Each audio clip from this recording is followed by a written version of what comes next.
Detroit, Michigan. The Motor City was once one of the most powerful cities in the US. Now, the city is bankrupt and the main attraction is a casino where if you don't get robbed it's only because you already lost all of your money. For years the auto industry has been moving out of Detroit, leaving empty warehouses, houses and skyscrapers. Everyone has migrated to the suburbs, out of the city. If you like the idea of buying a house for a few $100s you can do that in Detroit, just know that you will have to kick out the squatters because like most ex-residents, the cops don't want any part of the city of Detroit either. 1000 Eminem songs can't save this city. Mom and pop stores. Big stores such as Walmart and Petco have been pushing out the little guy for years. A few have held strong, but eventually the lack of profit margin will shut the doors of the final mom and pop establishments. Whether it's the local hardware store, shoe guy or pet store, it's impossible to compete with chains that buy in bulk, can afford to advertise more and offer products much cheaper, due to buying bulk. If you enjoy walking into your local grocery where everyone knows your name, I suggest you frequent it often because they will not be around forever.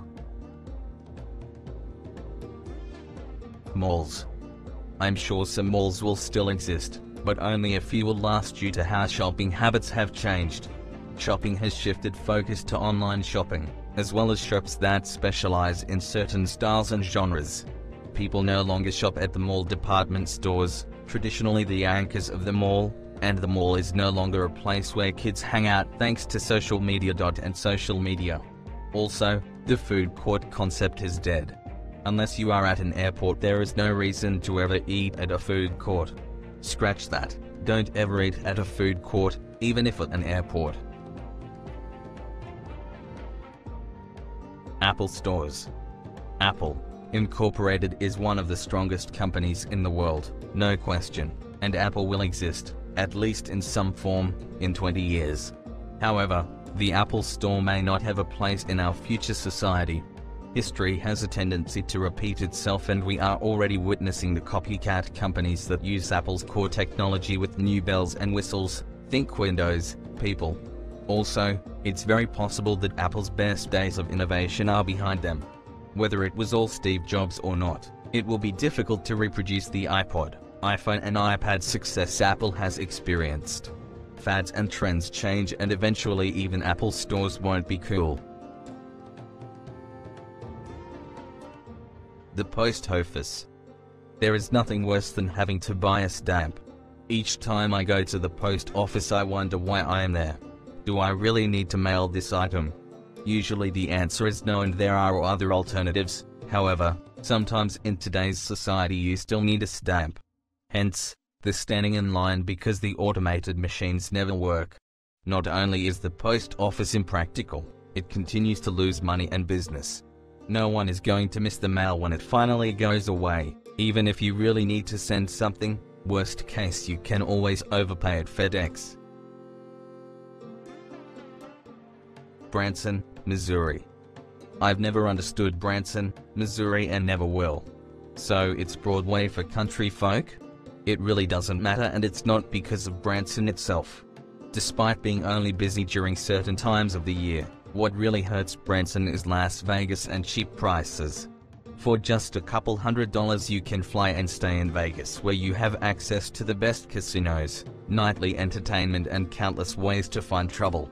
If you don't like the desert then you can always head to Memphis or Nashville, Tennessee where I hear there is pretty good music there as well. New York City's Little Italy. Little Italy in Manhattan is pretty much just a tourist destination today.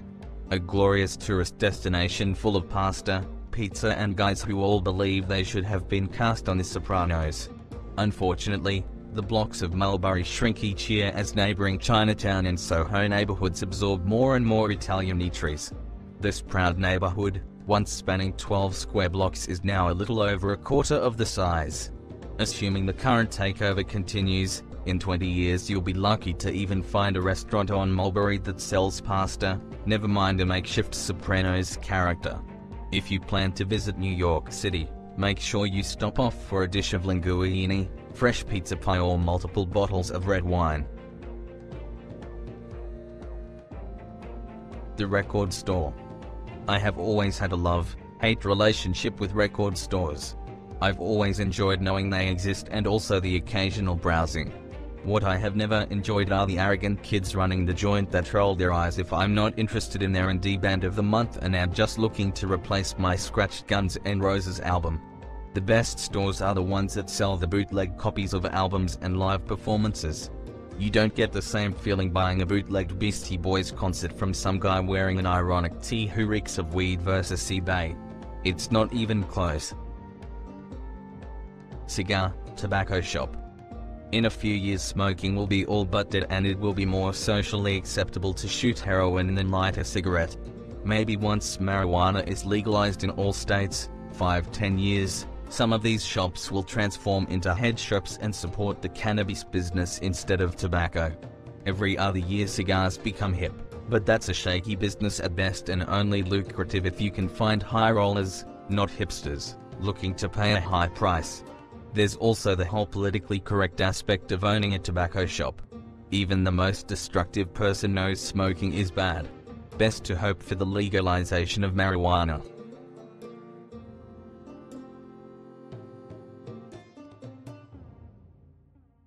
Atlantic City, New Jersey. Casinos rarely shut down, they are inherently profitable. That goes for everywhere except Atlantic City. Las Vegas' dirty little brother is not doing well. Casinos are going bankrupt and shutting down often. Part of this is due to online gaming, but a lot of it is that it never upped its game. AC is almost exactly the same as it was 20 years ago. Sure, there are a couple new casinos, but there are also a few that have come and gone, too modern for the homeless crack addicts this city seems to attract. If you go to AC today, the best part is Jimmy Buffet's restaurants and bars. That's depressing, but understood when the alternative is casinos owned by Donald Trump.